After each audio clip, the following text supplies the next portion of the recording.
లక్నోలోని Ekana stadium వేదికగా India ఏ, Australia ఏ జట్ల మధ్య జరుగుతున్న మొదటి టెస్ట్ మ్యాచ్లో ఇండియా దారుణమైన ప్రదర్శన చేసింది.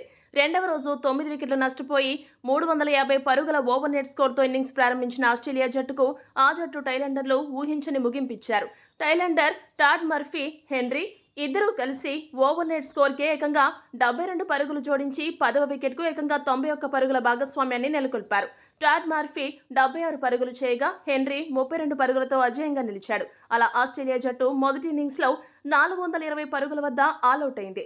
ఆస్ట్రేలియా ఏ జట్టు టైలెండర్లు ఆ రేంజ్లో ఆడారంటే మన బౌలర్లు ఎంత చెత్తగా బౌలింగ్ చేశారో అర్థం చేసుకోవచ్చు. ఆ చెత్త బౌలింగ్ను మర్చిపోకముందే చెత్త బ్యాటింగ్ చేయడానికి మేము సిద్ధంగా ఉన్నామని ఇండియా ఏ బ్యాటర్లు ఎంట్రీ ఇచ్చారు. ఓపెనర్ కేఎల్ రాహుల్ 11 పరుగుల వద్ద అవుట్ అయ్యి నిరాశపరిచాడు. ఇక మరో ఓపెనర్ జగదీశన్ 38 పరుగులు చేసి పర్వాలేదనిపించాడు. One down batter Sai Sudharsan 75 పరుగులు చేసి చాలాసేపు ఒంటరి పోరాటం చేశాడు. టీమిండియా పరువు కాపాడాడు. కానీ అతడికి సరైన సహకారం లభించలేదు.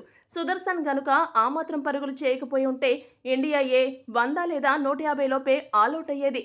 ఎందుకంటే భారత మిడిల్ ఆర్డర్ మొత్తం ఆస్ట్రేలియా ఏ బౌలర్ల దెబ్బకు కుప్పకూలింది. వాళ్ళ బ్యాటర్లు ఒక పిచ్ పైన, మన బ్యాటర్లు మరో పిచ్ పైన బౌలింగ్ చేస్తున్నారా అన్న అనుమానం కలిగింది. మొదటి టెస్ట్లో బాగానే ఆడిన పడిక్కల్, ధ్రువ్ జురెల్ చెరొక పరుగు చేసి అవుట్ అయ్యారు. ఇక ఈ మ్యాచ్లో అవకాశం దక్కించుకున్న నితీష్ కుమార్ రెడ్డి 1 పరుగు మాత్రమే చేసి పెవిలియన్ చేరగా బదోని 21 పరుగుల వద్ద అవుట్ అయ్యాడు. ప్రసిద్ధి కృష్ణ 16 పరుగులు చేయగా మిగతా టైలెండర్ బ్యాటర్లందరూ 1 పరుగు మాత్రమే చేసి చేతులెత్తేశారు. ఇంత దారుణమైన బ్యాటింగ్ ప్రదర్శన కారణంగా ఇండియా ఏ జట్టు మొదటి ఇన్నింగ్స్లో 194 పరుగులకే ఆల్అౌట్ అయింది. ఆస్ట్రేలియా ఏ బౌలర్లలో ఫాస్ట్ బౌలర్ హెన్రీ ఏకంగా 4 వికెట్లు పడగొట్టి ఇండియా ఏ పతనాన్ని శాసించాడు.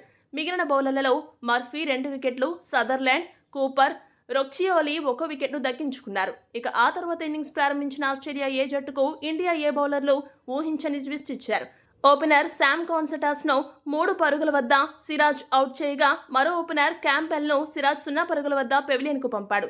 ఇక ఆట ముగుస్తుంది అనగా వన్ డౌన్ బ్యాటర్ ఒలివర్ పీక్ను మానవ్ సుతార్ అవుట్ చేశాడు. దీంతో రెండవ రోజు ఆట ముగిసే సమయానికి ఆస్ట్రేలియా జట్టు 16 పరుగులకు 3 వికెట్లు కోల్పోయింది.